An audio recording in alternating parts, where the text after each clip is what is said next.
Nos últimos dias, o Vaticano tentou mais uma vez vestir a máscara do progresso.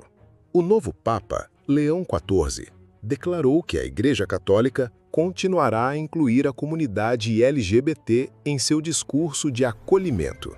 Para muitos, isso soa como um avanço histórico, quase uma revolução dentro da instituição. Mas a verdade é muito mais incômoda. Não estamos diante de uma transformação, e sim de uma manobra antiga, repetida ao longo de séculos.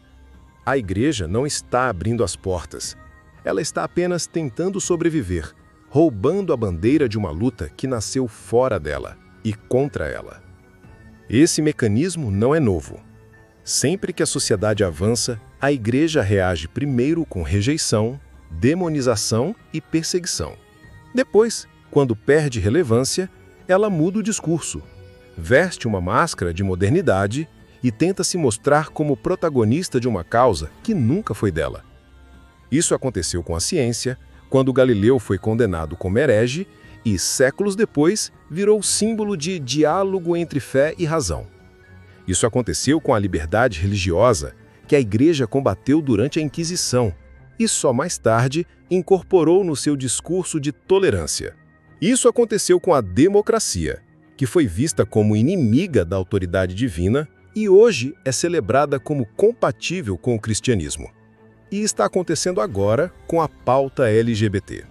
A Igreja nunca foi pioneira de nada que libertasse as pessoas, mas sempre aparece depois, querendo ser vista como mãe acolhedora, quando na verdade foi madrasta cruel.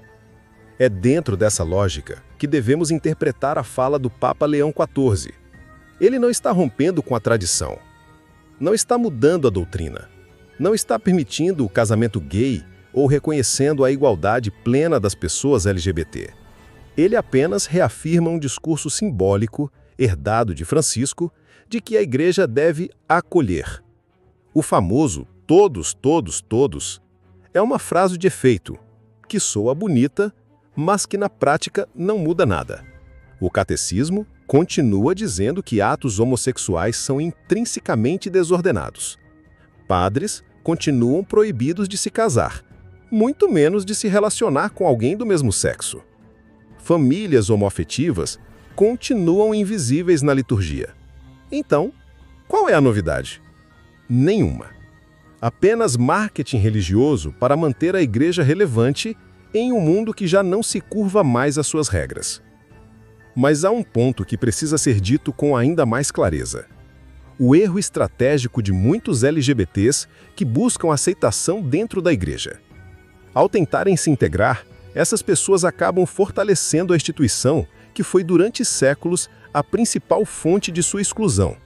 É um paradoxo cruel. Como pode alguém lutar para ser reconhecido justamente por aquela organização que ensinou o mundo a enxergar sua existência como pecado?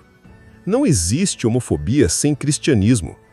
Não existe perseguição em massa a pessoas LGBT sem a moral bíblica, que desde o Levítico até as cartas de Paulo alimentou séculos de preconceito. A cultura ocidental foi moldada por esse olhar religioso que demonizou o prazer, associou o sexo ao pecado e classificou o amor entre pessoas do mesmo sexo como abominação. Então, quando uma pessoa LGBT pede aceitação dentro da Igreja, é como se estivesse pedindo migalhas de respeito ao próprio algoz. E isso nos leva a outro ponto fundamental.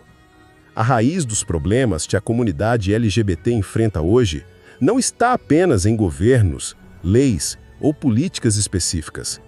Está na cultura cristã que impregnou nossas sociedades por séculos. Foi em nome de Deus que homens foram queimados em fogueiras por práticas homoafetivas. Foi em nome da moral cristã que famílias expulsaram filhos de casa. Foi sobre o peso da cruz que muitos países ainda criminalizam a homossexualidade. Portanto, aceitar o discurso de um papa como se fosse vitória é, no fundo, uma armadilha. A verdadeira vitória seria a libertação da influência da religião sobre a moral pública e sobre as escolhas íntimas das pessoas. A contradição fica ainda mais evidente quando comparamos o discurso do Papa com a realidade. Ele pode dizer que a igreja é para todos, mas milhões de fiéis continuam repetindo discursos de ódio em nome da Bíblia. Igrejas evangélicas e católicas, principalmente em países da América Latina e da África, seguem sendo centros de propagação de preconceito. Bispos e padres continuam usando o púlpito para influenciar eleições e barrar direitos civis.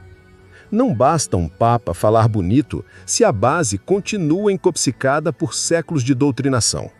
A palavra acolhimento se torna vazia quando a prática concreta ainda é exclusão. E se olharmos para trás, o padrão é claro. A igreja rejeita, perde poder e depois tenta se apropriar. Fez isso com a ciência, com a democracia, com os direitos humanos, com a música, com a arte, com tudo que a modernidade produziu. Agora, tenta fazer com a pauta LGBT. E o motivo é óbvio. Sem essa adaptação, a igreja está condenada a perder cada vez mais fiéis, principalmente entre os jovens.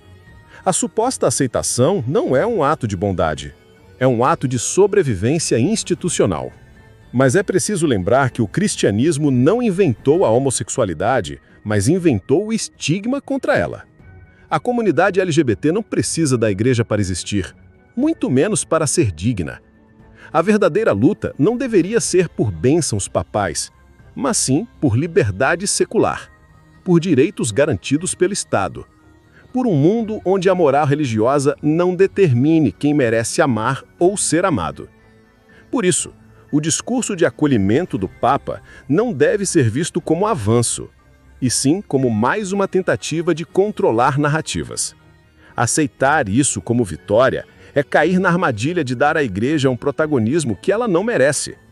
Se hoje existem pessoas LGBT sofrendo violência, rejeição e discriminação, é porque a religião cristã moldou a sociedade para enxergá-las assim. Não se trata de pedir um lugar na mesa que sempre nos negou.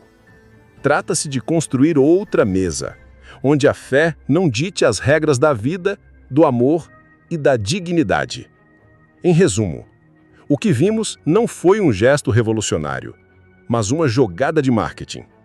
A igreja se reinventa como sempre fez, tentando transformar em seu capital simbólico uma luta que nasceu fora dela e contra ela. Cabe à comunidade LGBT e a todos que acreditam na liberdade humana não se iludir com frases bonitas vindas de Roma. O verdadeiro futuro não está em bênçãos papais, mas sim na superação da influência religiosa sobre a vida das pessoas. E esse sim seria um passo concreto para a igualdade.